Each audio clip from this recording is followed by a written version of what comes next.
What's up, guys? Today we're going to be talking about the top 5 best older Samsung Galaxy flagship phones that you should check out here. So let's go ahead and get started with the Galaxy Note 10 and Note 10 Plus.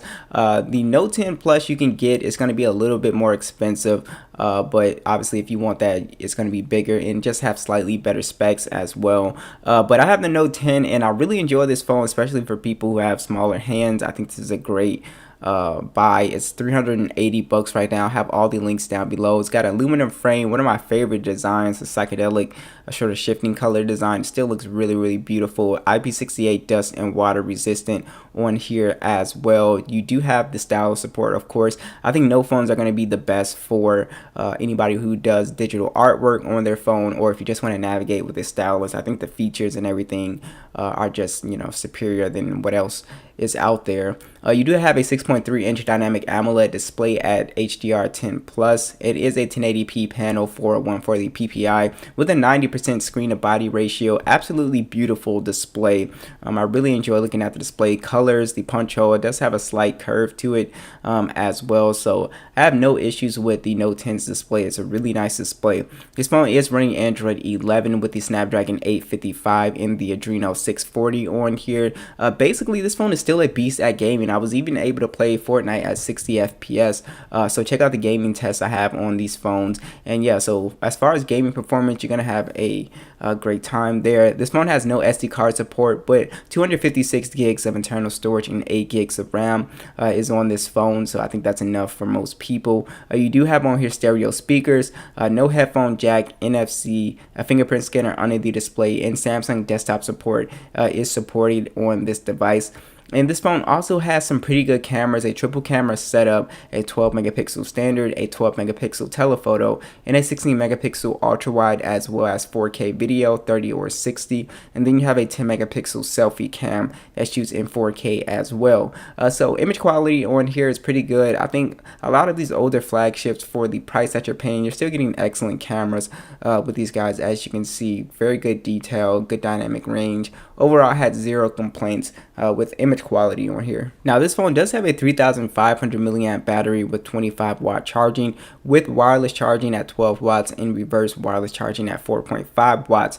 Basically, this phone was able to do around 5 hours of screen on time. If you're a light user, you can probably squeeze 6 hours of screen on time. So battery life is just going to be decent on this phone. Nothing too crazy, but overall the Note 10 and Note 10 Plus is definitely a phone I would consider. Next is going to be the Galaxy S10 or the S10 Plus if you just want, again, the bigger version with slightly better specs.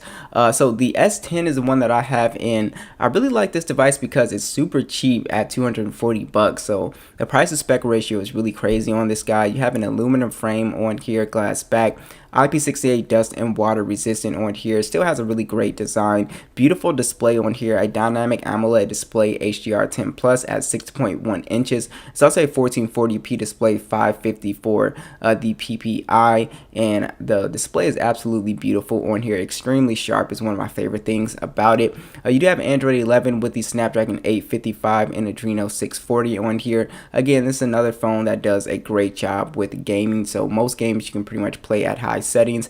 You also have micro SD support, 128 gigs of internal storage and 8 gigs of RAM. This phone does have stereo speakers, and the headphone jack is retained on this phone, so if you need a headphone jack, definitely check this one out. You also have NFC on this phone. The fingerprint scanner is under the display, as well as Samsung desktop support is on here too. This phone also has very good cameras, a triple camera setup, a 12 megapixel standard, a 12 megapixel telephoto, and a 16 megapixel ultra wide is on board, as well as 4K video is on board with a 10 megapixel selfie cam that also shoots in 4K as well, both at 60 frames per second. So overall, no issues with image quality on the S10. I thought the pictures came out perfectly fine. Very good detail. Again, better than what you're going to get for $240 on most phones these days.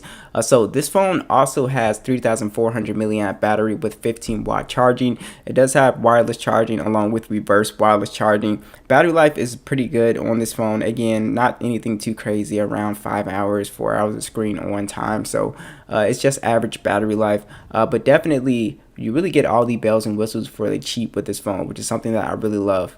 Next, I want to talk about the Samsung Galaxy S10e, which is probably my favorite phone on this list because it's super small, extremely comfortable to hold in the hand, and it's also, I believe, one of the cheapest phones on this list. It's around 200 bucks even right now, and it's still an excellent device here. We do have an aluminum frame, a glass back on here, IP68 dust and water resistant, a dynamic AMOLED display at HDR10 Plus at 5.8 inches. It's 1080p 438 for the PPI. Overall, still an excellent display. It's got the punch hole on it as well, so just zero issues, and display is completely flat on this as well. So you have Android 11 with the Snapdragon 855 Adreno 640. I have zero issues with this phone. I highly recommend only getting the Snapdragon version if you can. The performance is going to be better. You're not going to have heating problems and stuff like that, so I definitely would do that. You do have on here micro SD support, 128 gigs and 6 gigs or 8 gigs of RAM.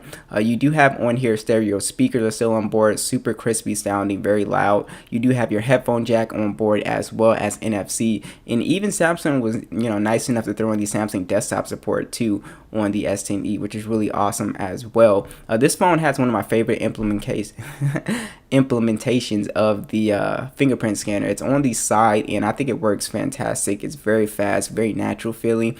This phone also has great cameras, a 12 megapixel standard and a 16 megapixel ultra wide with 4K video at 60 FPS with a 10 megapixel selfie cam that shoots in 4K as well. So overall image quality, again, for 200 bucks, you're getting an excellent camera phone here. So zero complaints, honestly, with any of these phones. I have no complaints with them as far as image quality wise. I think they all do such an excellent job here.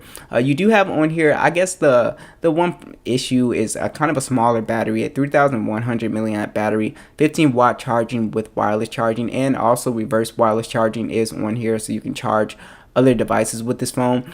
Basically, battery situation is going to be around like 4 hours of screen on time, which I know doesn't sound great, but it's pretty average for a compact phone of this size, so I really don't have an issue with that trade-off. So battery life, again, is going to be fine. Again, I'm a light user, so I'm not doing gaming stuff like that on my phone, so the 4 hours of screen on time, yes, you're going to have to put it on the charger, but overall, I think for the price that you're paying and all the features that you're getting, I think it's definitely still worth it. Next is the Samsung Galaxy S9 or the S9 Plus. Again, I would prefer getting the S9 Plus actually here, just because you get that secondary camera, but if you really want the smaller version of this phone, it's basically the same phone with just a smaller body here. But yeah, so I do like the S9 Plus here. It's aluminum frame, glass back on here, IP68 dust and water resistant as well. And overall, the hardware I still think looks really beautiful on here. It's got a Super AMOLED display at HDR10 at 6.2 inches. It's a full 1440p display, 529 for the PPI. I think the display is overall really beautiful on here, and this one does not have any type of notch or punch hole, which I think is really awesome. So everybody who's anti-notch and punch hole, you can definitely consider this. Now, this phone does run Android 10 with the Snapdragon 845 and Adreno 630. So basically, if you saw the gaming test, it can still play games pretty great. It plays games on like a kind of like a mid-ranger. Depending on what the game is. Like for PUBG, it won't be able to do as good as the Snapdragon 855 chips. It won't be able to play at max settings and stuff like that, but overall gaming experience is still going to be pretty solid on this device. You do have micro SD support, 64 gigs of internal storage and 6 gigs of RAM on the base model. You also have stereo speakers on this guy as well, which sound pretty good. The headphone jack is still retained on here, as well as NFC, and Samsung has the iris scanner on here, which is pretty cool. And then you have your physical fingerprint scanner on the back, which works great. You also still retain the Samsung desktop support on here too, and also the cameras on here are actually really good still. I was actually really surprised when I was taking photos. So you have a 12 megapixel standard and a 12 megapixel telephoto. So the only thing is really lacking is the ultra wide, I guess, these days. But you do have 4K video, 30 or 60 FPS, and 8 megapixel selfie that also shoots in 1440p. Overall image quality is still extremely solid on this guy, so I was really impressed, as you can see with the images. Very natural colors, very good detail. So I had zero issues with this phone's cameras. So you do have on here a 3500 milliamp battery with 15-watt charging with wireless charging as well. Again, battery life pretty average on here, around 5 hours of screen on time, which I think is decent for this size battery. So yeah, definitely check out the S9 Plus. It's still a great device. All right, so last is the Samsung Galaxy Note 9, or you can get the Note 8. I do have a video on that, but if you do, I would just save up just a little extra money and still get the Note 9 here just for the, Snapdragon 845 here.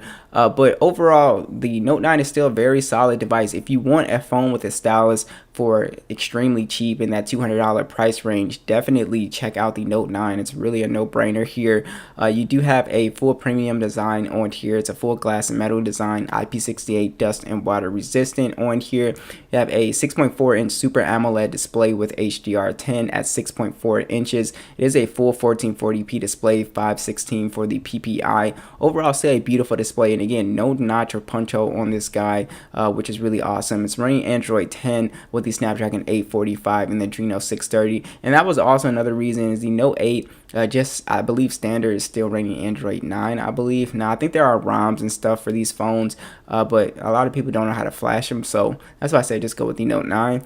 You do have micro SD support, 128 gigs of internal storage, and 6 gigs or 8 gigs of RAM.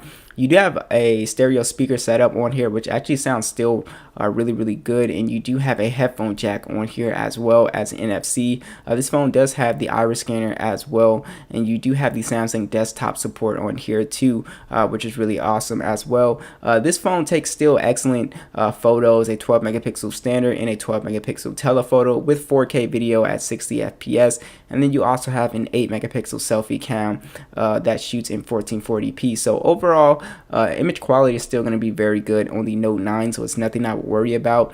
You do have on here a pretty nice sized battery, a 4000 milliamp battery with 15-watt charging and wireless charging as well. Overall, I was really happy with screen on time here. I was averaging around 6 hours of screen on time with the Note 9 if you have good battery health. So I think that was, so overall the Note 9 is still a great pickup, still super cheap to get such a great flagship phone with a stylus. So let me know what you guys thought, and I'll catch you guys in the next one.